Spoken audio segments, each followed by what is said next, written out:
Dear students, in JEE Main 2021 paper SIFT 1 that has been held on 18th March, we have collected 9 questions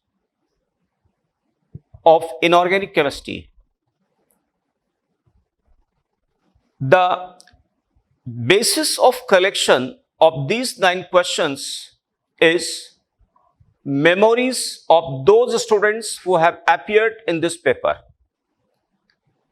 Dear students, among these 9 questions, 4 questions have been asked from class 11th, Chemistry NCERT Part 1 and Part 2.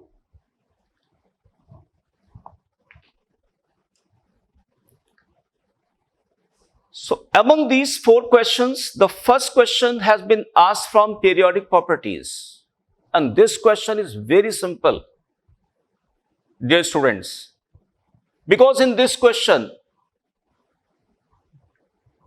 a student has to arrange radii of magnesium and aluminum ion with respect to sodium ion. In the second question, which has been asked from molecular orbital theory, ये कहा गया था कि कोई heteronuclear diatomic molecule है, उसके बारे में कुछ इंफॉर्मेशन पूछी गई थी जिसके बारे में वो स्टूडेंट प्रॉपर हमें नहीं बता पाया। तो हम इतना साइड कर पाएंगे कि सेकंड क्वेश्चन जो मैंने यहां पे साइड किया है वो एमओटी से था। Then third question was asked from S block metals and their compounds. It is also very simple question, क्योंकि इसमें कोई मैच लिस्ट थी। आप देख रहे हैं बहुत सिंपल क्वेश्चन है कि कैल्शियम कार्बोनेट को आपको मैच करना है सीमेंट से, एंटासिड मैग्नीशियम हाइड्रोक्साइड हो गया, इस तरह की बहुत सिंपल मैचिंग है। And the fourth question has been asked from environmental chemistry. तो dear students, अब तक 5 पेपर्स हो चुके हैं इस सेशन 2 में, और इन 5 क्वेश्चन की अगर मैं एनालिसिस करूं रिगार्डिंग उन क्वेश्चंस की जो class 11th chemistry NCERT part 1 and part 2 से पूछे गए हैं, तो हम इस कंक्लूजन पर आ सकते हैं। आप देख रहे हैं यहां पे स्ट्रक्चर ऑफ एटम से 16 मार्च शिफ्ट 2 में एक क्वेश्चन पूछा गया था, और वो क्वेश्चन था क्वांटम नंबर पे। पीरियोडिक प्रॉपर्टीज में डियर स्टूडेंट्स अब तक जो 5 क्वेश्चंस हुए हैं उनमें से 5 पेपर्स जो हुए हैं उनमें से अब तक सिर्फ 4 क्वेश्चंस पूछे गए हैं। और केमिकल बॉन्डिंग में अब तक क्वेश्चन स्टूडेंट्स आप देख रहे हैं यहां पे 1, 2, 3 एंड 5 एंड 5 यानी टोटल 5 क्वेश्चंस अब तक पूछे गए स्टूडेंट्स। और हाइड्रोजन एंड इट्स कंपाउंड से 16 मार्च और 17 मार्च के फर्स्ट शिफ्ट तक क्वेश्चन पूछे गए हैं। 17 मार्च शिफ्ट 2 और 18 मार्च शिफ्ट 1 में अभी तक कोई भी क्वेश्चन हमारी नोटिस में स्टूडेंट के मेमोरी के बेसिस पर नहीं मिला है। Okay, and S block elements में आप लोग देख रहे हैं कंटिन्यूअसली हमारे एक क्वेश्चन पूछा जा रहा है, मिनिमम एक क्वेश्चन पूछा जा रहा है स्टूडेंट, आप देख रहे हैं। और 17 मार्च शिफ्ट 2 में 2 क्वेश्चन आए हुए हैं इस ब्लॉक से। स्टूडेंट्स, यूनिट 11 जो कि जहां से पी ब्लॉक एलिमेंट शुरू होता है और इसमें 13 और 14 ग्रुप एलिमेंट्स आते हैं, इसमें 16 मार्च शिफ्ट 2 में एक फ्लोरीन पर क्वेश्चन आया हुआ है। और एक बहुत अच्छी बात आप लोगों को देखने को मिल रही होगी, वो ये है कि एनवायरमेंटल केमिस्ट्री में लगातार क्वेश्चन पूछे जा रहे हैं, आप देख रहे हैं। तो अब तक क्या हुआ कि एनवायरमेंटल केमिस्ट्री और S block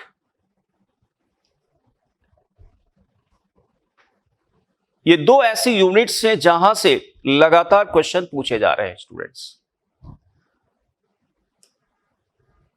next students, the remaining 5 questions have been asked from class 12th chemistry NCERT part 1। इनमें से जो पहला क्वेश्चन जिसको हमने यहां 5th क्वेश्चन से साइड किया है वो मेटलर्जी पर बेस्ड है। It is also very simple question students, और एल्यूमिनियम के एक्सट्रैक्शन से रिलेटेड है, जिसमें पूछा गया है कि क्रायोलाइट का रोल क्या होता है। Next, the next question has been asked from P block elements, और पी ब्लॉक एलिमेंट्स में 15th ग्रुप से रिलेटेड है और बहुत अच्छा क्वेश्चन है। और अब तक जितने भी क्वेश्चन पी ब्लॉक से पूछे गए उनमें से सबसे बेस्ट क्वेश्चन यही है, जिसमें कहा गया है कि PCl3 की रिएक्शन हम कराते हैं फास्फोनिक एसिड। फास्फोनिक एसिड का मतलब फास्फोरस एसिड हो गया। तो इन दोनों के बीच जब रिएक्शन होती है तो यहां पर पायरोफास्फोरस एसिड बनता है, और पायरोफास्फोरस एसिड का जो बेसिसिटी होगा वो 2 होगा स्टूडेंट्स। बहुत अच्छा क्वेश्चन। और इसके बारे में आपको बता दूं, एनसीईआरटी में जो 15 ग्रुप है ना, एक टेबल बनी होगी, उसमें कई फास्फोरस की एसिड को लेके उनकी कैसी प्रिपरेशन की गई उसके बारे में मेंशन किया गया है। बहुत वैल्यूएबल वो टेबल है, स्पेशली फॉर जे एडवांस। लेकिन मेंस वाल में भी पूछा गया, बहुत अच्छा लगा इस क्वेश्चन को देख के। स्टूडेंट, 7th क्वेश्चन है कोऑर्डिनेशन कंपाउंड से, और कोऑर्डिनेशन कंपाउंड में मेनली CFT पर बेस्ड है, क्योंकि यहां पर एक क्रोमियम का कॉम्प्लेक्स है, और इस क्रोमियम के कॉम्प्लेक्स में पूछा गया है आपको कि कितने अनपेयर्ड इलेक्ट्रॉन्स होंगे। तो क्रोमियम की ऑक्सीडेशन स्टेट यहां पे +3 है, एंड तो क्रोमियम 3+ का कॉन्फ़िगरेशन होगा 3d3, और 3d3 में तीनों इलेक्ट्रॉन T2g ऑर्बिटल्स में होंगे, इसलिए यहां पर 3 अनपेयर्ड इलेक्ट्रॉन होंगे। Next question again coordination compound से है, और ये क्वेश्चन बेटा आइसोमेरिज्म से है। और आइसोमेरिज्म में मेनली ये है स्टीरियो आइसोमेरिज्म, और स्टीरियो आइसोमेरिज्म में ज्योमेट्रिकल आइसोमेरिज्म पर बेस्ड है, जिसमें फेशियल एंड मेरिडियनल या फैक्ट एंड मर आइसोमेरिज्म पर बेस्ड है। एंड द लास्ट क्वेश्चन, जिसको मैंने यहां 9th क्वेश्चन से मेंशन किया है, this question also belongs to coordination compound, और ये क्वेश्चन है application of coordination compound in everyday life. बहुत सिंपल क्वेश्चन ये भी है। तो स्टूडेंट, इस तरीके से अब तक जो 5 पेपर्स हुए हैं जेईई मेन के, इन सभी पेपर्स की एनालिसिस हम करें regarding class 12th chemistry NCERT part 1 में के रिस्पेक्ट में, तो देखिए हमें ये कंक्लूजन देखने को मिलते हैं कि यूनिट 6 जो कि general principles and processes of isolation of elements यानी मेटलर्जी से लगातार इन सभी 5 पेपर में क्वेश्चन पूछा गया है। पी ब्लॉक में 16 मार्च शिफ्ट 1 में क्वेश्चंस आए हैं, 17 मार्च शिफ्ट 2 में आया हुआ है क्वेश्चन 1, और 18 मार्च शिफ्ट 1 में एक क्वेश्चन है। इसमें जो स्टूडेंट 16 मार्च को जो 3 क्वेश्चन मैं साइट कर रहा हूं पी ब्लॉक में, ये ज्यादातर क्वेश्चंस जो है वो केमिकल बॉन्डिंग बेस्ड हैं, लेकिन एनसीईआरटी के मुताबिक ये क्वेश्चन 15 ग्रुप के आएंगे, कहे जाएंगे।